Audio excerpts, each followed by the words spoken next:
চিংড়ি মাছের মোমো যে এতটা টেস্টি হয় আমি সত্যিই আগে জানতাম না। তবে তোমাদের জন্য আজকের এই চিংড়ি মাছের মোমোর রেসিপিটা আমি শেয়ার করছি। এটা খেতে অসম্ভব টেস্টি লাগে। আর এই প্রন মোমোর সাথে একটা ঝটপট তৈরি হয়ে যাওয়া মোমোর চাটনির রেসিপি শেয়ার করব। একদম এই জুসি প্রন মোমোর সাথে চাটনিটা দিয়ে খেতে কিন্তু ভীষণ ভালো লাগবে। তাহলে চলো তোমাদের সাথে খুবই টেস্টি এই প্রন মোমোর রেসিপিটা ঝটপট শেয়ার করি। আর এর আগে তোমরা প্রন মোমো ট্রাই করেছো কিনা সেটা কিন্তু আমাকে অবশ্যই কমেন্টে জানিও। তো এই প্রন মোমো বানানোর জন্য আমি নিয়ে নিয়েছি চিংড়ি মাছ। এখানে তোমরা ছোট বড় যেকোনো ধরনেরই চিংড়ি মাছ ব্যবহার করতে পারো। শুধু চিংড়ি মাছের মাথা খোসাটা বাদ দিয়ে আমি একটা নাইফের সাহায্যে এইভাবে কিমা করে নিচ্ছি। তোমরা এই মাছগুলোকে মিক্সার জারের মধ্যেও একটু পেস্ট করতে পারো, তবে এইভাবে নাইফের সাহায্যে যদি তোমরা কিমাটা করো তাহলে ভীষণই জুসি হবে মোমোটা। এবার এটাকে একটা পাত্রের মধ্যে নিয়ে তার মধ্যে দিয়ে দিচ্ছি রসুন কুচি, আদা কুচি, ধনেপাতা কুচি, কাঁচা লঙ্কা কুচি আর দিয়ে দেবো পেঁয়াজ কুচি। এবার এর মধ্যে দিয়ে দেবো স্বাদ মতো নুন, দিয়ে দেবো একটু গোলমরিচ গুঁড়ো আর দিয়ে দেবো সামান্য একটু চিনি, এর টেস্টটা খুব সুন্দর আসবে। আর দিয়ে দেবো একটু ভিনেগার, একটু সয়া সস আর দিয়ে দেবো একটু গরম তেল। এবার ভালো করে সমস্ত কিছুকে মিক্স করে নেব। তো আমাদের প্রন মোমোর জন্য চিংড়ি মাছের যে স্টাফিংটা সেটা রেডি হয়ে গেছে। এবার চলো আমরা মোমোর জন্য ময়দাটা মেখে নিই। তো আমি এখানে ময়দা নিয়ে নিয়েছি। ময়দার মধ্যেও দিয়ে দেবো একটু স্বাদ মতো নুন, দিয়ে দেবো সামান্য একটু গোলমরিচ গুঁড়ো আর দিয়ে দেবো একটু ফাইনলি চপ ধনে পাতা, এটা তোমরা পার্সলে পাতাও ব্যবহার করতে পারো, খুব ভালো লাগবে। আর দিয়ে দেবো সামান্য একটু সাদা তেল। এবার ভালোভাবে শুকনো ময়দাটাকে মিশিয়ে নেব। তারপর অল্প অল্প করে জল দিয়ে ময়দার ডোটা মেখে নেব। আর আমি ময়দা মাখাতে যে ধনে পাতা কুচিটা ব্যবহার করেছি, তোমরা এখানে পার্সলে পাতা থাকলে অবশ্যই দিও, সেটা খুব ভালো লাগবে খেতে। তো এখানে আমার ময়দাটা মাখা হয়ে গেছে। এবার ময়দা থেকে আমি একটু বড় বড় সাইজের লেচি করে নিচ্ছি। এই ময়দার লেচিটাকে এবার শুকনো ময়দার সাহায্যে একদম বেলে নিতে হবে, যতটা বড় করা যায়। একদম বড় করে বেলা হয়ে গেলে একটা স্টিলের বাটির সাহায্যে এইভাবে ছোট ছোট করে লুচির মতো করে কেটে নিচ্ছি। এতে মোমোগুলো সমস্ত একই শেপে হয়, এটা আমার খুবই ভালো লাগে, তাই এইভাবে বানাচ্ছি। তোমরা ছোট ছোট করে লেচি কেটে সেটাকেও সিঙ্গেল ভাবে বেলে নিতে পারো, তাতেও হবে, কোনো অসুবিধা নেই। এবার এর মধ্যে আমি প্রন যে মোমো স্টাফিংটা সেটা আমি দিয়ে দিলাম। তারপর পছন্দ মতো যে কোনো শেপে মুড়ে নেবে। যে শেপটা তোমাদের বানাতে ইজি হয় তোমরা সেই শেপে এখানে মুড়ে নেবে। আমার এটাই সবথেকে ইজি লাগে, তো আমি এইভাবেই মুড়লাম। তো এইভাবে আমি সব মোমোগুলোকে প্রথমে মুড়ে নেব। আর আজকের এই প্রন মোমো আর চাটনি বানানোর জন্য আমাদের কিন্তু গ্যাসের প্রয়োজন হবে না, কারণ আজকে ব্যবহার করছি Agaro Regency multi cook kettle with steamer, যেটা 1.2 লিটার ক্যাপাসিটির। এর মধ্যে তোমরা জল গরমের পাশাপাশি চা, coffee, noodles, steam vegetable soup এগুলো সবকিছু বানিয়ে ফেলতে পারবে। এই মাল্টি কেটেলটা ভীষণই গুড কোয়ালিটির এবং 100% ফুড গ্রেড মেটেরিয়াল দিয়ে তৈরি। কেটেলের ভেতরটা স্টেনলেস স্টিল বডি এবং আউটার লেয়ারটা কুল টাচ বডি অ্যান্ড হ্যান্ডেল হওয়ার জন্য তোমরা এটাকে খুব ইজিলি ইউজ করতে পারবে। আর এর মধ্যে একটা 360 ডিগ্রি সুয়েবল ডিটাচেবল বেস আছে।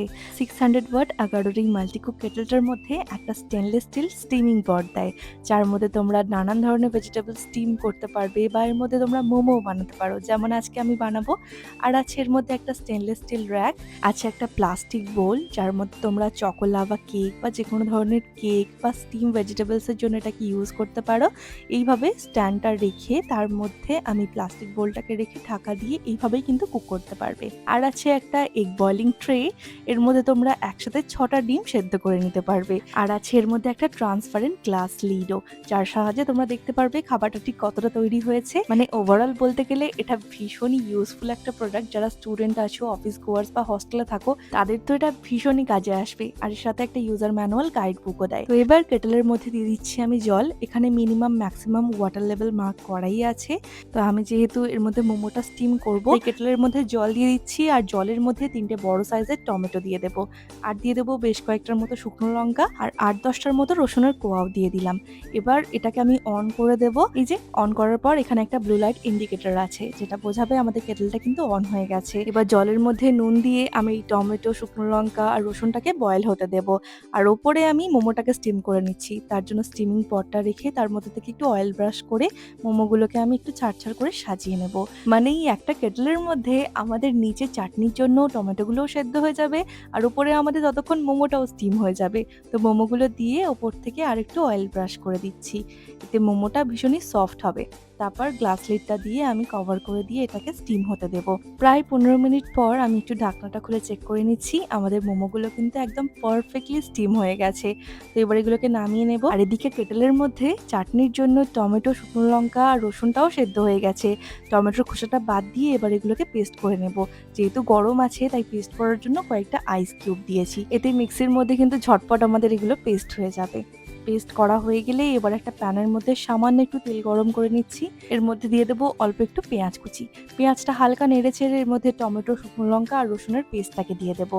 তারপর দিয়ে দেবো এর মধ্যে স্বাদ মতো নুন, দিয়ে দেবো সামান্য একটু চিনি, এটা টেস্টটা ব্যালেন্স করার জন্য দিয়ে দেবো একটু ভিনেগার, সামান্য একটু সয়া সস, টমেটো কেচাপ আর একটু কর্নফ্লাওয়ারের স্লারি দিয়ে এটাকে ভালো করে মিশিয়ে নিলেই আমাদের মোমোর জন্য একটা কুইক আর টেস্টি মোমোর চাটনি তৈরি হয়ে যাবে। এই চাটনিটা যেমনই বানানো ইজি আর খেতে তো দুর্দান্ত লাগে, তোমরা বাইরের চাটনির কথা তো ভুলেই যাবে, এতটা টেস্টি হয়।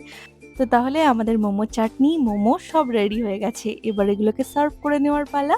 তো কেমন লাগলো আজকের এই প্রন মোমোর রেসিপিটা আমাকে অবশ্যই কমেন্টে জানিও। এতটা সফট জুসি এই প্রন মোমোটা হয় যে তোমাদের এটা ভীষণই পছন্দ হবে। যদি ভালো লাগে তাহলে প্লিজ রিয়াজ ফুড ডায়েরিকে সাবস্ক্রাইব করতে ভুলো না। যদি ভিডিওটা আমার ফেসবুক বা ইনস্টাগ্রামে দেখে থাকো তাহলে অবশ্যই ফলো করে দিও। আর আমার মতো যদি আগারোর এই মাল্টিকো কেটলটাকে পারচেস করতে চাও তার জন্য ডেসক্রিপশন বক্সে বা কমেন্টে আমি লিঙ্ক দিয়ে দেবো, সেখান থেকে তোমরা ডিরেক্টলি এটাকে বাই করে নিতে পারবে। আর এই মাল্টিকুক কেটলটা ইউজ করার পরে এর যে লিড, স্টিমিং পট বা আদার্স যে সমস্ত পার্টস গুলোকে তোমরা নর্মালি ডিশওয়াশার দিয়ে ক্লিন করে নিতে পারবে। তারপর ক্লিন হয়ে গেলে পরিষ্কার কাপড়ের সাহায্যে শুকনো করে মুছে রাখবো। ব্যাস, তাহলেই এটা আমাদের নেক্সট ইউজের জন্য একদম রেডি হয়ে যাবে। তাহলে আজকে ভিডিওটা এখানেই শেষ করছি। দেখা হবে আবারও কাল নতুন কোনো রেসিপি নিয়ে। ততক্ষণ সবাই খুব ভালো থেকো। টাটা।